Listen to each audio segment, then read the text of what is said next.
ওয়ালা তানহারহুমা, পৃথিবীর মানুষেরা রে, যুবকেরা রে, তোমরা একবার খেয়াল করে শোনো, তোমরা একবার খেয়াল করো রে যুবক। ওয়ালা তানহারহুমা, তোমার মায়ের সামনে তুমি রাগ করো না, তোমার মাকে তুমি কষ্ট দিও না, তোমার মায়ের উপরে তুমি ঝিরকি ওঠো না, তোমার মায়ের উপরে তুমি চোখ গরম করো না, তোমার মায়ের উপরে তুমি শক্তি প্রয়োগ করো না, তোমার মায়ের উপরে তুমি ঝাঁকি দিও না। তুমি যদি তোমার মায়ের উপরে ঝাঁকি দাও, তোমার জীবনের যত আমল ছিল সব আমল আমি আল্লাহ শেষ দিয়ে দিব। আস্তে করে কন্যা নাউজুবিল্লাহ। আলকামা একজন সাহাবা, বিরাট বড় একটি সাহাবা ছিল আমার বন্ধুগণ। আল্লাহ রাসূলের সাহাবা আলকামা নাম, খুব গভীর সাহাবা, খুব জ্ঞানী সাহাবা। এই সাহাবা মাকে স্ত্রীর কারণে গালি দিত, গালাগালি পারত, ভালোবাসত না। এই সাহাবা যখন জগতের থেকে যায়, উত্তর শীতানি করা হইল। কিছুগুলা সাহাবা এসে ওই সাহাবাকে কালেমার তালকিন দেয়, বলো রে আলকামা, লা ইলাহা ইল্লাল্লাহ মুহাম্মাদুর রাসূলুল্লাহ, লা ইলাহা ইল্লাল্লাহ মুহাম্মাদুর রাসূলুল্লাহ। এই সাহাবা যখনই সাহাবারা তালকিন দেয়, যখনই পড়তে বলে, মুখ একবার বাউ দিকে নেয়, আবার ফিরে ডান দিকে নেয়, এই কালেমা পড়ে না পড়ে না পড়ে না। ওই সাহাবারা পেরেশান হয়ে গেলেন। যখন ডানে যায় তখন মুখটা বাম দিকে ফিরে আনে, আবার বাম দিকে ঘুরে আইসা কয়, লা ইলাহা ইল্লাল্লাহ মুহাম্মাদুর রাসূলুল্লাহ বলো। ওই সাহাবা আলকামা আবার ডান দিকে মুখটা ঘুরে নেয়। আল্লাহর কালাম, নবীজির কালেমা তেলাওয়াত করে না, তেলাওয়াত করে না। সাহাবারা সব হয়রান হয়ে গেল রে। এখন যদি আর কালেমা সারা জান চলে যায়, তাহলে তো জাহান্নামে যাইতে হবে। এমন পেরেশানের অবস্থায় ওই সাহাবারা দৌড়ালেন আল্লাহর নবীর দরবারে। আস্তে করে কই না সুবহানাল্লাহ। আমার বন্ধুগণ, এ যুবক শুনো, স্ত্রীর চাইতে, স্ত্রীর কথায় বাবা মাকে যদি কেউ কথা বলে, স্ত্রীর কথায় বাবা মার উপরে যদি কেউ চোখ একটু উঁচা করে, স্ত্রীর কথায় বাবা মাকে যা যদি বলে তুমি কি করছাও, স্ত্রীর কথায় যদি এই সন্তানে যায় মাকে যদি বলে তুমি কি যাইতে পারো নাই, অনেক ধরনের কথা আছে, আছে না নাই বন্ধুগণ? এটা কেন বলছিলে বলে স্ত্রী কওয়ার জন্য। এই স্ত্রী কওয়ার কারণে, তোমার বিবি কওয়ার কারণে রে, যখন তুমি মায়ের উপরে যাইয়া, বাবার উপরে যাইয়া কোনো একটা লফজ তুমি ছাইরা দিলা, আমার আল্লাহ পাক রব্বুল আলামিন বলে, আমি আল্লাহ তোর জবান বন্ধ করে দিলাম, তুই মৃত্যু হয়ে যাবি, তোর মুখ দিয়া কালেমা বার করে দিব না। মৃত্যু হওয়ার পরে পরে ফিনারে জাহান্নামে রাইখা দিয়েছি, এই জায়গা হবে তোর ঠিকানা। একবার আস্তে করে বলা যাবে কি নাউজুবিল্লাহ? কি বাবা, কতগুলো খারাপ লাগতেছে? খারাপ পাইতেছেন? কাদের কাছে ভালো লাগে ইনশাআল্লাহ হাত তুলে দেখান তো। নারে তাকবীর। আমার বন্ধুগণ, আমার ভাইরা, ও দোস্তগণ, আমার আল্লাহ বললেন ওয়ালা তানহারহুমা, না না না, স্ত্রীর কথায়, বইয়ের কথায়, মায়ের বুকলে জানি তুই এমন কথা ব্যবহার করিস না। ও মা, কেন কে মা, এইটা কেমন কেন বলে, এই ব্যবহারটা কেন কইলে বলে বিয়ে কইছে তার জন্য। এমন ধরনের কোন যদি যুবক বন্ধু আছো রে, তোমরা বাবা আল্লাহর রস্তে পাওটা আমার কাছে নিয়ে আসো, আমি তোমাদের দুইটা পাও ধইরা তোমাদের কাছে ক্ষমা চাই যাব। স্ত্রীর কথায় কোনো দিন, ওই বইয়ের কথায় কোনো দিন তোমাকে যত কিছু বলুক বাবা মার উপরে জানি কোনো কথা কও না। এমন কোনো বন্ধু আছো আল্লাহর রাস্তে পাওটা আইগা দাও, আমি তোমাদের পাও দুটা ধরে বলে যাই বইয়ের কথায় কোনো দিন বাবা মা কোনো কথা বলবা না। এ বাবা অনেক যুবক কেমন আছে রে, অনেক যুবক কেমন আছে, বইয়ে সাইগাইল, বইয়ে কান পার দিল, মায়ের উপরে যায় রাগ করে। এই বাবা উঠে যাকে, এই বাবা উঠে যাকে, এই যে কে গো মুরব্বী বাবা, এই যে উঠে যান কে, পেশাব বাড়াইছে। হ্যাঁ বইছেন, বোঝা যাবে এই বাপ মায়ের ঘটনা শোনার পরে যে যে উঠবো ও তাহলে এবার করে কথা কয় না মানুষ, কথা কর না কে, ওর মধ্যে এবার আছে বইয়ের জন্য মায়েকেও গাল পারছে, বইয়ের জন্য বাবাকেও গাল পারছে, ও গাল পারা কোনোদিন বাদ দেয় নাই, আর যার কারণে যায় এরা আলাদা করেও খায়, এমন আছে না, কথা কয় না। বয়ানের মধ্যে দুইটা পাঠ হবে, যে যেটা করে ওটা যদি সম্পর্কে হয়ে যায় তাহলে দেখবেন ওর খালি শরীর জ্বলবো, এই হুজুর এটা কোন থেকে আনছে রে, এই হুজুর এটা কোন থেকে আনছে রে, এই হুজুর খালি ইন্না কয়, আর বয়ান পায় না খুঁজা, আর বয়ান খুঁজা পায় না। আবার ওর তাহলে ওটা পর নাই, ও ওটা করে না, কয় হুজুর কথা ঠিকই কইছে রে, হুজুর কথা ঠিকই কইতেছে রে, কথা কোন ঠিক নেবে ঠিক। আর জোরে বলো বাবা। আমার বন্ধুগণের ভাইরা, আমার আল্লাহ ডাক দিয়ে বললেন ওয়ালা তানহালকুমা, মার উপরে তুমি রাগ করে উঠবে না, রাগ করে উঠবে না। এবার আলকামার কথাটা মনে আছে রে বাবা, আলকামার কথাটা মনে আছে, ওই যে কালেমা যে মুখ দিয়ে বাড়ায় না, কথাটা মনে আছে আমার বন্ধুগণ। এবার আলকামা যখন জবান দিয়া এমন করে কালেমা পড়তে পারে না, সাহাবা দৌড়ালেন আল্লাহ রসুলের দরবারে, তোমার আমার নবীর দরবারে দৌড়ে গেলেন, যা বলছেন ইয়া রাসূলুল্লাহ, সাহাবা আলকামার এখন জান চলে যাবে, জান যাওয়ার অবস্থায় আমরা কয়েকজনে বড় কষ্ট করলাম মুখ দিয়ে একটু কালেমা পড়ানোর জন্য, মুখ দিয়ে একটু কালেমা পড়ানোর জন্য অনেক আমরা মেহনত করেছি, কষ্ট করেছি। ইয়া রাসূলুল্লাহ, নবী গো, ও খালি মুখ একবার বাউ পালে নাই, আবার ফিরে মুখ ডান পালে নাই, কালেমা পড়ে না, কালেমা পড়ে না। আল্লাহর নবী দিশা পাইলেন, আল্লাহ রাসূল দিশা পাইলেন, বলে ওর কি মা বাইসা আছে, ওর কি মা বাইসা আছে? সাহাবা বললেন জি জি জি জি জি ইয়া রাসূলুল্লাহ, ওর মা বাইসা আছে, বলে ওর মাকে ডাক দাও, ওর মা আমার কাছে আনো। এই সাহাবা দৌড়ালেন, আলকামার মার কাছে দৌড়ে গেলেন, আলকামার মার কাছে যা বলছে, ও আলকামার মা, তোমাকে আমার নবী ডাক দিয়েছে, তোমাকে আমার রাসূল যাইতে বলছেন। আলকামার মা যখন নবীর কথা শুনলেন, আলকামার মা যখন রাসূলের খবর পাইলেন, সঙ্গে সঙ্গে নবীজির দরবারে যাইয়া বলছেন ইয়া রাসূলুল্লাহ, নবী গো, কেন আপনি আমাকে আসতে বলছেন? আল্লাহর নবী বললেন আলকামা তোমার বেটা? বলে জি ইয়া রাসূলুল্লাহ, আলকামা হলো আমার সন্তান। বলে আলকামার মুখ দিয়ে কালেমা বার হতেছে না, আলকামার বিষয়ে তোমার কি জানা আছে? তোমার সাথে কি আলকামার কেমন মিল ছিল, আলকামার কেমন ভালোবাসা ছিল? আল্লাহর নবীর কাছে বলছে ইয়া রাসূলুল্লাহ, আলকামা ওর বইয়ের জন্য আমাকে মাঝে মাঝে গালাগালি দিত, আমাকে মাঝে মাঝে রাগারাগি করতো, আমি এই জন্য মা হয়ে ওর উপরে বেজার আছি। নবীজি আমার বললেন তোমার মা, তারে তুমি তোমার সন্তানকে মাফ করে দাও। তোমার সন্তান যেটা ভুল করেছে, বইয়ের কারণে যে তোমাকে গালি দিল, বইয়ের কারণে যে তোমাকে ধমক দিয়েছে, আলকামার মা,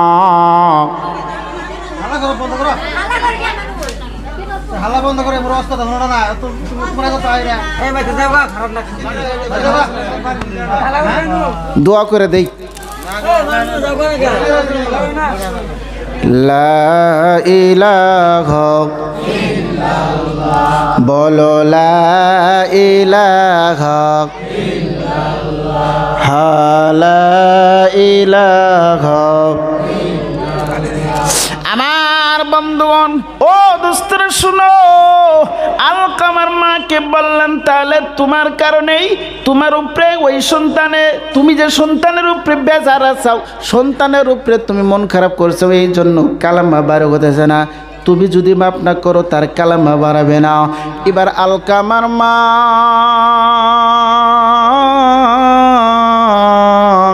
দুইটা চোখের পানি ছেড়ে দেখো, ইয়া রাসূলুল্লাহ, আমার আলকামা কোথার থেকে আসতো, ওর বইয়ে কিবা জানাইতো, আমার কাছে কোনো শোনা মেলা করতো না, বইয়ে যা বলতো তার কারণে আমাকে গালি পারতো। ইয়া রাসূলুল্লাহ, আমার মনে বড় দুঃখ, আমি বড় আঘাত পেয়েছি। সন্তানে আমার ওই বইয়ের কথায় আমাকে বিভিন্ন ধরনের গালি দিয়েছে। ইয়া রাসূলুল্লাহ, বিভিন্ন ধরনের কথা বলেছে, আমি সন্তানকে মাফ করব না, মাফ করব না। নবীজি আমার ডাকদা বলে, আলকামার মা, তুমি যদি তোমার সন্তানকে মাফ না করো, ওই কালেমা ছাড়া মারা যাবে, আর কালেমা ছাড়া মারা গেলে জাহান্নামে যাবে রে। ওই জাহান্নামে যাওয়ার আগে তাহলে তোমার সন্তানকে এই জগতের মাধ্যমে খড়ি আইনা আগুন ধরে পইরা দেয়। আল্লাহর নবী ডাকদা বললেন, রে আলী, ওরে বিল্লাল। আল্লাহ রাসূলের কাছে বিল্লাল ছিলেন, কিতাবের মধ্যে এইভাবে লেখা আছে, হযরতে বিলাল রাদিয়াল্লাহু তাআলা আনহুকে আল্লাহর নবী বললেন, বিলাল রে, খড়ি জুইগা আনো, খড়ি জুইগায় আনো, খড়ি জড়ো করো, খড়ি জড়ো করো, আর সময় নাই, আর সময় নাই, আলকামা তো জাহান্নামে চলে যাবে রে। মায়ে ক্ষমা দেয় নাই, আমার আল্লাহ ক্ষমা দিবে না, আমার আল্লাহ ক্ষমা দিবে না, আমার আল্লাহ ক্ষমা দিবে না, আমার আল্লাহ ক্ষমা দিবে না। দুনিয়ার মাধ্যমে তাকে জ্বালাইয়া দাও, একবারে দুনিয়ার থেকে শেষ হয়ে যায়। এবার যখন বিলালকে আমার নবী হুকুম দেওয়ার সাথে সাথে রে খড়ি জুগাইয়ে যেই মাত্র আনছে আগুন ধরাবে, যখন বলছেন আল্লাহর নবী বলছেন, আলকামার মা, তুমি এই জায়গায় খাড়া থাকো, তোমার সন্তানকে তোমার সামনেই পোড়া দেওয়া হবে। আলকামার মা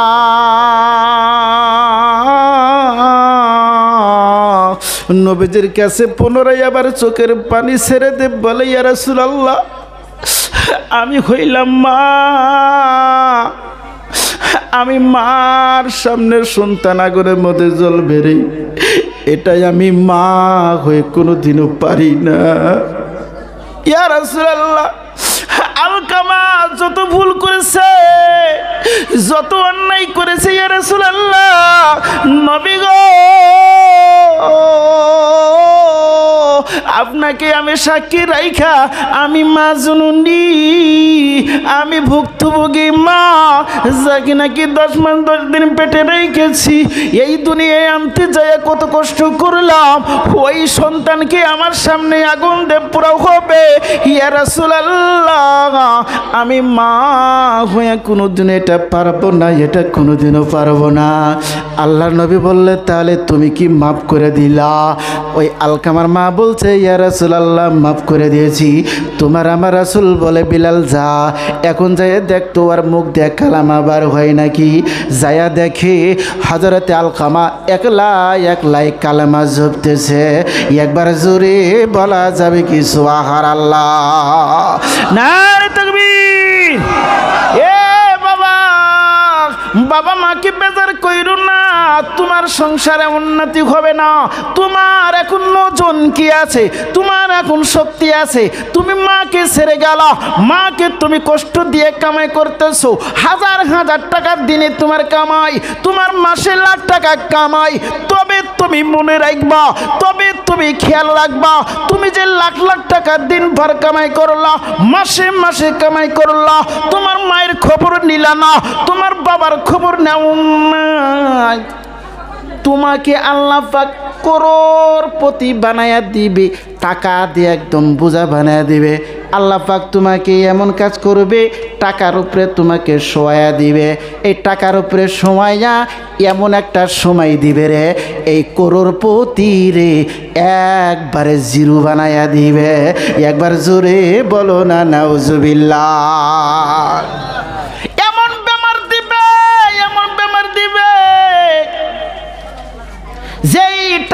উপরে তুমি শুয়েছিলা, এই টাকা তোমার কাজে দিবে না।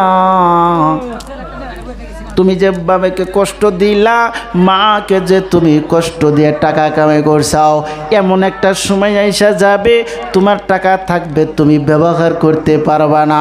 এমন একটা সময় আসবে তোমার টাকা সব খালি হয়ে যাবে, পথের মধ্যে ভিখারি হয়ে যাবা। একবার জোরে বলা যাবে কি নাউজুবিল্লাহ। আমার বন্ধুগণ, মাকে কষ্ট দিও না রে, ওই মাকে তুমি দুঃখ দিও না। মা জনম দুগুনি রে, তোমাকে যে কত কষ্ট করে বড় করেছে, তোমাকে যে কত কষ্ট করে লালিত পালিত করে। ও বাবা, যারা বিবাহ করেছ, তোমার গর্ভবতী ওই স্ত্রীর দিকে তুমি তাকাইয়া দেখো, তোমার স্ত্রী যেমন রাত গভীর বেলায় পেটে সন্তান আছে, একবার উল্টায় একবার পাল্টে, আবার উঠে আবার বসে, আবার চোখের পানি ফালায়, আবার বলে আমি ভাত খাইতে পারি না। তাহলে এবার মনে করবা, কি জানি তোমার স্ত্রীর চাইতে তোমার মা তোমাকে নেই এর চাইতে বেশি কষ্ট করেছে। কথা কোন ঠিক না নাই? মা মা মা মা এ যুবকেরা শুনো রে, আমার আল্লাহ পাক রব্বুল আলামিন বলছেন, ও দুনিয়ার মানুষ তোমরা শুনে রাখো, হামালাতহু উম্মুহু কুরহা ওয়া ওয়াযাআতুহু কুরহা। তোমার মা তোমাকে পেটে রাইখা বড় কষ্ট করেছে, বড় দুঃখ করেছে। যেই কষ্টটারে পৃথিবীর মাধ্যমে তোমার বাবা বাইসা ছিল, ওই তোমার বাবাও টের পাই নাই তোমাকে যে তোমার মায়ে পেটে রাইখা কত কষ্ট করেছে। মাঝে কত কষ্ট করে একমাত্র জনম দুঃখিনী মায়ে জানে, তাছাড়া দুনিয়ার কেউ জানে না। আমার বন্ধুগণ, আমার যুবকেরা শোনো, মার যখন আমি তুমি ওই মায়ের গর্ভের মাধ্যমে ছিলাম, 6-7 মাস বয়স হয়ে গেল, মার মুখ লাগে লাগে তোমার আমার মার মুখটা কাবু হওয়া শুরু হয়েছিল। কথা কোন ঠিক না নাই? মায়ের মুখ দিন বা দিন কাবু হয়, তুমি আমি দিন বা দিন দুনিয়ায় আসবো বলে সময় কাছে আসে। যখন এমন অবস্থায় সময় যখন একেবারে কাছে আসবে, 8-9 মাস হয়ে গেছে, তোমার আমার মা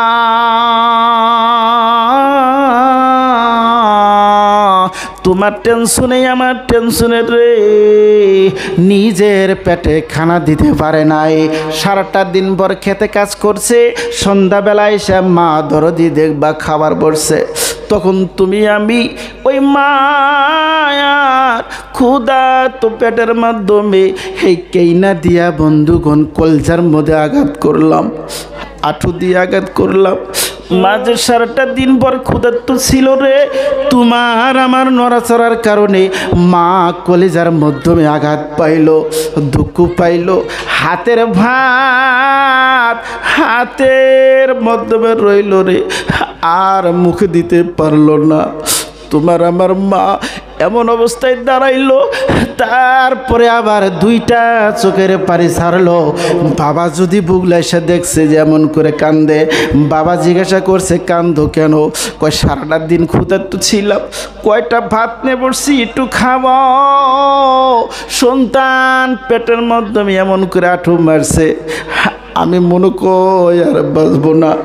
কলেজায় এত আঘাত পেয়েছি, এত দূরে দুঃখ পেয়েছি, আমার ওই হাতের ভাত আর আমার মুখে আসলো না রে বাবা। এমন দুঃখ কষ্ট করে করে তোমার আমার মা 10 মাস 10 দিন কাটাতে থাকে। কথা বলো ঠিক না নাই? রাত্রে যখন গভীর হয়ে গেছে, এই ঠান্ডার দিন, বাবাও বিছনার মধ্যে ঘুম এসে গেছে রে, ভাই বোন সবাই ঘুম এসে গেছে। তোমার মা আমার মা সারাটা দিন ক্লান্ত ছিল, ক্ষুধার্ত পেট নিয়ে বিছনার মাধ্যমে ঘুমে চলে গেছে। তুমি আমি ওই মা শান্তি ঘুমের মাধ্যমে রে এমন করে আঘাত দিলাম, এমন করে চোট দিলাম, মা শান্তি ঘুমোর থেকে চিক করে দিয়ে উঠলেন, কাঁদলা উঠলেন। এবার বন্ধুগণ ওই বিস্তার থেকে উঠে আর দুইটা চোখের পানি মুছে আর বলে, আল্লাহ আমি মনে করি এবার আর বাঁচব না, আমি বেনিয়ার সন্তানের মুখ কেন দেখব না। তোমার আমার মা এমন করে করে রে 10 মাস পর্যন্ত চলে গেল। তুমি আমি জগতের মধ্যে আসবো, মার মুখে কাম দেয় না, মার শরীরটা শুকে গেছে। মা এবার ওই পড়শি বাড়ি ওই আত্মীয় স্বজনের সাথে পড়শি বাড়ির বোনের সাথে উঠা বসা করে, এই বাড়ির পড়শি বাড়ির আত্মীয় স্বজনের সাথে উঠা বসা করে, ওই বাড়ির বোনের কাছে যায়া এই বাড়ির বোনের কাছে যায়া আল গোস্ত করে মনটা নরম করে দাঁড়ায়। ওই সময় ওই বাড়ির বউটা বলে, বোরে বউ তুই কেন আজকে কথা বলতেছিস না? তোর মনের মধ্যে যেমন কেমন একটু নরম নরম ভাব দেখা যায়, বোরে তুই কেন কথা বলিস না? তোমার আমার মা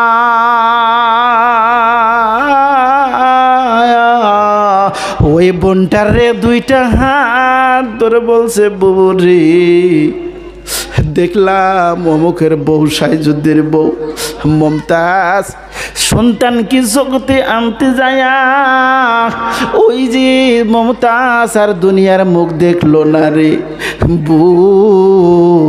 এতটা দিন ধরে তোদের কাছে আমি উঠা বসা করি, একসাথে চলাফেরা করলাম, কত সময় তোদেরকে আমি আঘাত দিয়েছি, কত সময় আমি তোমাকে গালি দিয়েছি বুড়ে।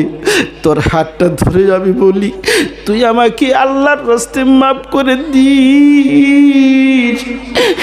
আমার মনে ভয় আমি বেনিয়ার দুনিয়ায় বাঁচব না, তোদের সাথে বেরিয়ে কথা করতে পারবো না, তোদের মুখ খারাপ বেনিয়ার আমি দেখতে পারবো না রে। আমাকে তোরা আল্লাহর রাস্তে ক্ষমা করে দিস বোন। ও বন্ধুগণ, তোমার আমার মা এমন করে বিদায় নিয়ে আসলো, এমন বিদায় নিয়ে আসা রাত্রে বেলা কেউ চেতন নাই, সবাই ঘুমে এসে গেছে। তোমার আমার মা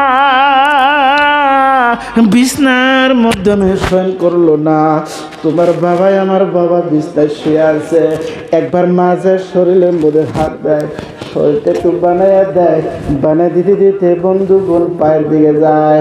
তোমার আমার বাবা ডাক দেয়, বলছে তুমি সারাটা দিন কষ্ট করছো, তোমার শরীর বানাতে হবে না, তুমি একটু যাই আরাম করো, ঘুমাসো, রাত অনেক হয়ে গেছে, তুমি এখনো ঘুমাসো নাই। তোমার আমার মা ওই যে লাখে করে হাইতে নয় বৈশে থেকে তৈকা ওই বাবার গোতর সাজাতে হারাইতে পায়ের বলে যায়, দুটা পাও বুকের সাথে জড়ে তারপরে স্বামী কতটা দিন ধরে আমি আপনার সাথে সংসার করি, স্বামী আপনার কত যাবি না ফরমানি করেছি, আপনার যে আমি কত অন্যায় করেছি, আপনার দুটা পাও ধরে আমি বলি স্বামী আপনি আমাকে আল্লাহর রাস্তে মাফ করে দিবেন। আমার ভয় লাগতেছে আমি বেনি আর জগতের মধ্যে বোনা এমন মা। এ বাবা, সেই মাকে তুমি ছাইরা বউ নিয়ে যাও, মা বাড়িতে মরে গেলে ভাত খায়, তুমি মাছ দেখা, মাকে কষ্ট দিবি না রে, মাকে কষ্ট দিস না। ওয়ালা তানখার মা, আমার আল্লাহ বলছে তোর জীবনের যত নেকি থাকবে এই মাকে কষ্ট দিলে নেই, তোর নেকি আর দিলেও থাকবে না, জাহান্নাম ছাড়া পথ পাবি না। এই মাকে কষ্ট দিও না, এই মাকে দুঃখ দিও না, মাকে দুঃখ দিও না। এই মা শুধু এতটুকু বাবার পাও ধরে বিদায় নেই না, তোমার আমার মা যখন পেটের মধ্যে বিষ উঠে গেল, পেটের মধ্যে বিষ উঠছে, আমি তুমি জগতের মাধ্যমে আসো, ঘরের মধ্যে চলে যায়, খালা আসে ঘরের মাধ্যমে, প্রভু আসে ঘরের মাধ্যমে, মা পেটের বিষের রে একবার জান আসে আর যায়, কারো বাপ্পাও ধরে বলে তোরা আমাকে খবর করে দিস, আবার বলে এক গিলাস পানি দে, আমার গলা শুকিয়ে যেতেছে, তোরা আমাকে একটু পানি দে না, আমি জন্মের পানি খাইনি আর তোদের কাছে পানির কথা বলবো না, আর কোনোদিন পানি চাবো না, তোরা আমাকে এক গ্লাস পানি দে। তোমার আমার মা এমন কষ্ট করতে করতে ও বন্ধু তোমাকে আমাকে জগতে আনতে গায়া ওই মা বেহুশার জমিনের মাধ্যমে পড়ে রইল রে, তুমি আমি যায়া ওই সময় রক্তের মধ্যে পড়ে রইলাম, তোমার আমার মা হুশ আসে না,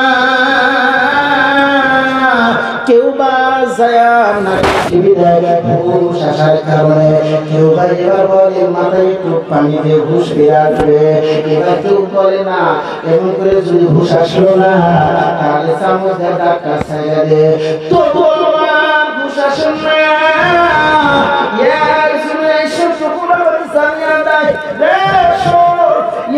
কষ্ট করার পরে আমার হুশ আসে না, যেই সন্তানের জন্য বসে গেছে দুনিয়ার মুখ দেখতেছে না রে, এমন রক্তমাখা সন্তান ওই নারী বলে সহকারে দিয়া ওই মার বুকের মাধ্যমে রেখে দেয়, জানি আমার আল্লাহ এই রক্তমাখা সন্তানটার বুকে দেওয়ার জন্য ওর হুশ দুনিয়ায় ফিরে দিবে, এবার আস্তে করে বলা যাবে কি সুবহানাল্লাহ, আরো করে বলুন সুবহানাল্লাহ।